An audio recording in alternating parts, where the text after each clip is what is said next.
Hi, everyone. This is Dr. Mike, host of the free iTunes podcast, Psychiatric Secrets Revealed with Dr. Mike, but that's not why I'm here today. This is another Saving Savvy episode.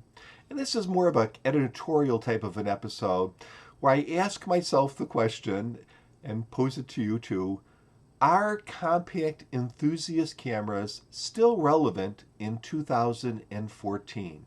Now that there are so many other choices, from small mirrorless interchangeable lens cameras to fixed lens large sensor cameras to waterproof cameras to super duper zoom cameras, etc. So I thought I'd kind of go back down memory lane, talk a little bit about history and how these cameras came to be, at least in the simple way that I understand it, and then kind of talk about where I see their place now. Now, of course, you may have a very different opinion, and I welcome your reasonable and thoughtful comments below. And I also would think it'd be awesome to make your own video and offer that opinion. So let's talk a little bit about digital photography. So when you look back at the late 1990s and the early 2000s, digital cameras reached a level of price and performance that they became a practical alternative to film cameras. So of course they existed before that, but they were usually a very low resolution or really incredibly expensive. But around that time, we started to see 2 and 3 megapixel cameras. And if you're young and you think of a 2 megapixel camera as what you see on some really, really cheap cell phones, we're not talking about that. The 2 and 3 megapixel cameras of the day really had great optics and whatever the best processing was in those days and good chips, and they actually could take a pretty decent picture. In fact, decent enough that you could put the picture in a newspaper or print up an 8 by 10 picture and it would look all right. So there were really two types of cameras. On the very top end, you started to see DSLRs, and probably the first practical DSLR was the Nikon D1. This is not a Nikon D1, but it's a DSLR, just to have it here as a little prop, which was a 3 megapixel camera that had an APS-C sensor. And this was widely used by newspaper reporters and other people that had to get pictures out quickly and digitally and in good quality. But I believe the D1 sold for probably over or around $5,000, and I'm sure that didn't include a lens. So that was way out of the range of your typical photog. So on the other end of the spectrum, there were compact cameras. This is my little blue Sony that is used so much in our family by everyone. It's old, but it still does a great job. Obviously, they were much bigger than this compact camera and not nearly as sophisticated. But you could get cameras. I listed some down here. Like for instance, in 2001, there was a Nikon 777. It was a 2 megapixel camera. It offered a zoom lens, and it sold for about $400. So not cheap, but certainly affordable if you wanted to get into the digital arena. But there was a huge gap between cameras like a very simple compact and an incredibly expensive DSLR. And if you were a photographer and you wanted some of those manual controls or abilities, you were kind of stuck. And so you started to see other cameras come in that had some of the capabilities that photographers would want. In fact, I owned one of them. It was the Nikon P990, I think. And that was a 3 megapixel camera that had some manual controls. It also offered not only JPEGs, but you could output in TIFF, so an uncompressed format. It had a better quality lens on it that you would see in a compact, and you saw other manufacturers come out too. So, like for instance, Sony had the S70, Olympus had the 3030Z, and and I'm sure the other camera companies had these more advanced compact cameras and it sold for typically in the $800, $900, $1,000, in that range. They were significantly more expensive, but they were a lot less expensive than a DSLR. Well, really, I think, however, they were not quite compact enthusiast cameras yet. This is my own opinion based on my own definition. And probably the first camera that was the Canon G1, because that was a camera that not only had a fast lens, it also had things like a hot shoe. It had the ability, a zoom lens. It had full manual controls. It had the all-important RAW files. So just like the DSLRs, you could now take a RAW file, which would be something that would be desirable for that subgroup of enthusiasts that wanted to do it. So I think that was really the first compact camera. And now, as we look around, there are many different types of compact enthusiast cameras. So I want to define to you what I would call a compact enthusiast camera.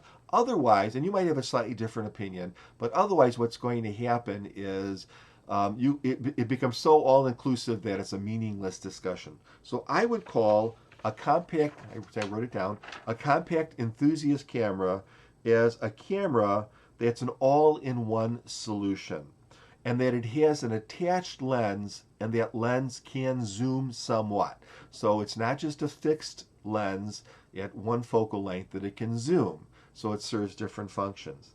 A compact enthusiast camera, at the very least, has to offer PSAM, in other words, program, aperture, shutter, and full manual modes, for it to be considered, in my book, a compact enthusiast camera. It has to be able to output in RAW file format. Kind of differentiates it from many of those cameras that are out there that are kind of, they offer some manual controls and they pretend to be enthusiast cameras, but they're really not. So it has to have that.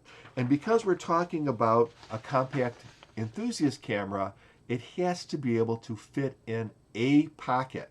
Now, we're not necessarily talking about skinny jeans, but a pocket. So I have some examples here. So here we have a Nikon P340. Definitely pocketable, and you would hardly feel it, but yet, actually, still much bigger than this little compact camera. I have another one here, kind of one that I'm sure you will recognize. Here's Sony RX100. Again, very pocketable because it has a bigger sensor and more glass in its lens. It's a little more chunky feeling than this camera here, but still, easily you could put it in my pants pockets. I'm a guy, maybe different for a lady, woman. And then, so there were these pocketable cameras that had all these functions. And then there were these slightly larger, maybe rangefinder size cameras, kind of represented here by this X10, this Fuji X10, which is going to give you a lot more hands-on controls, just like a DSLR, and it's going to give you a hot shoe and more inputs and all sorts of other good stuff.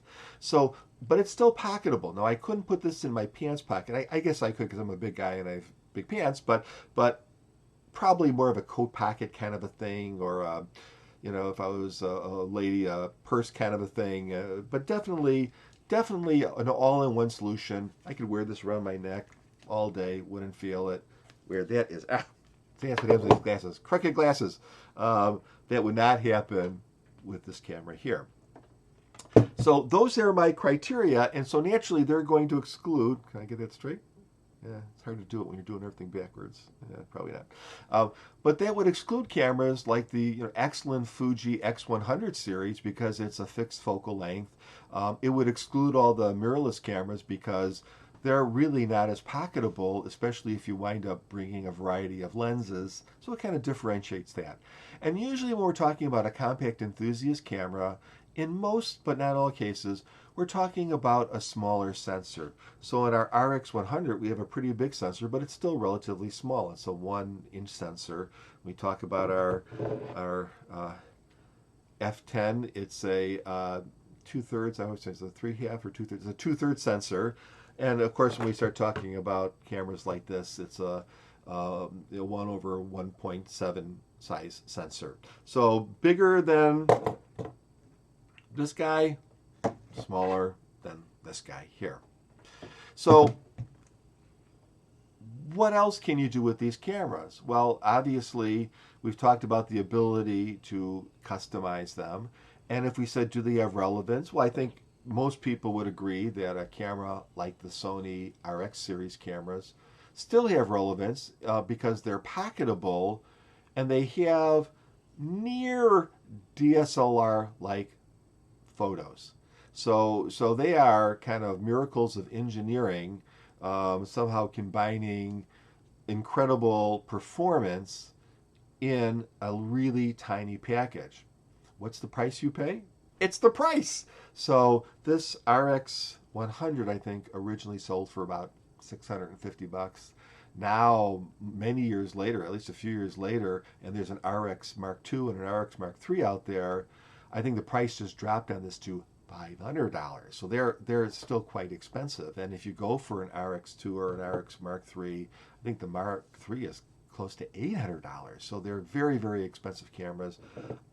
Obviously, incredibly awesome cameras too. You kind of get what you pay for. But what about these guys like this little guy here? With a little 1/1.7 sensor, or this Fuji with a somewhat smaller sensor. What is their relevance? Should we all just go out and buy these Sonys and just ignore these other ones? And I would say no, they do have relevance. And they have relevance for a number of reasons. So first of all, let's take the least powerful in this series, a little compact camera like this P340, or this maybe could be like an S120, it's Canon S120, or Panasonic makes an LX something or another, and Fuji has a small version, camera, and then there's many of them like this. So why would this camera still have relevance? Well, for many reasons. First of all, because the sensor is small, but it's still larger than what you're going to have in a camera like this, it's going to offer better picture quality in more difficult conditions. So this is the camera that is going to be able to shoot in lower light and have less noise compared to this, but certainly not this, right? It's going to be the camera that, if you don't like the way that it's metering figured out on automatic, that you're going to really be able to get in there and to adjust the metering and adjust all sorts of parameters in the camera. It's going to be the camera that's going to offer you little extras that, if you know what you're doing, can really enhance your photographs, like maybe a neutral density filter, which I think this camera does have. It's going to offer you the ability of having a little more control, although these smaller cameras, you're still digging through menus, than you would on a camera like this, which is very limited and completely menu driven.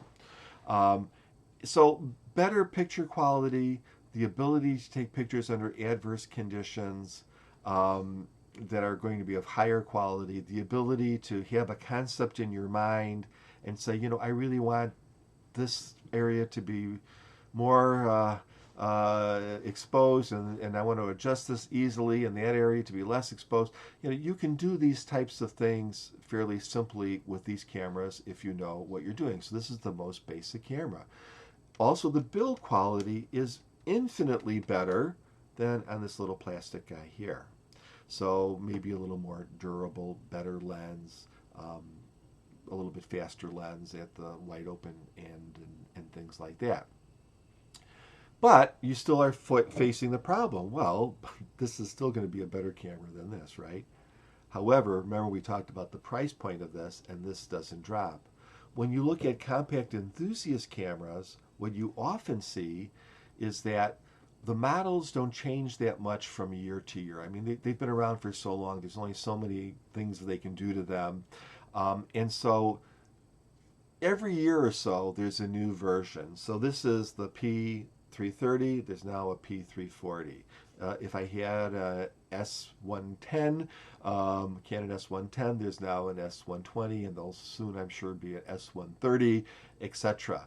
If you look at the bigger cameras, this is an X10, there's now an X20. If you look at some of the really big compact cameras like the G series, there's now a G16. There was a G1 at one time.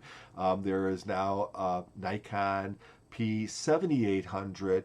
Well, a few years ago, they had a Nikon P7700 that was not that different. And when these cameras change to the next version, if you catch it at the right time, you can get unbelievable savings. I was just looking around, and these are absolutely not even the best prices I could find. I just found these on Amazon. So, for instance, if we looked, and of course I can never find this if I'm looking for it. If we look at the price of, so again, the big compact enthusiast Nikon camera, the big size one now is the P7800, which sells for $550. If you get the P7700, which has a few things less, but is a really excellent camera as a refurb, just simple on Amazon. I didn't do any special searching or anything. $270. That's not very expensive. How about a Canon S120? So the Canons, the little version Canon, like this size, the S120 sells for $450. The S110, which is very, very similar, just a few little extras added, can be had for $250. So the other great thing about these cameras is if you just wait a little bit, you can get an awesome camera for very little money. Again, Sony's going to be a better camera, but because of its premiumness, it's kind of dropping like this, it's dropping its price, going down lower. Where you look at a camera like this, it's going down, if you just want to wait a little bit. So another reason to get it. And these cameras are very automatic, so they offer them. So if you're the photographer in the family, you can do all sorts of things. And I just took this to an awards assembly for one of my kids. And the great thing about it was I easily could put this in my pocket, didn't even know it was there.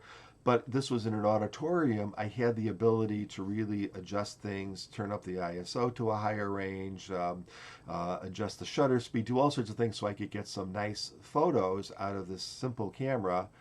But at the same time, if I chose to, I could hand this off to my wife, who's not a photographer, put it on a little easy mode, and it's going to feel to her just like this camera here.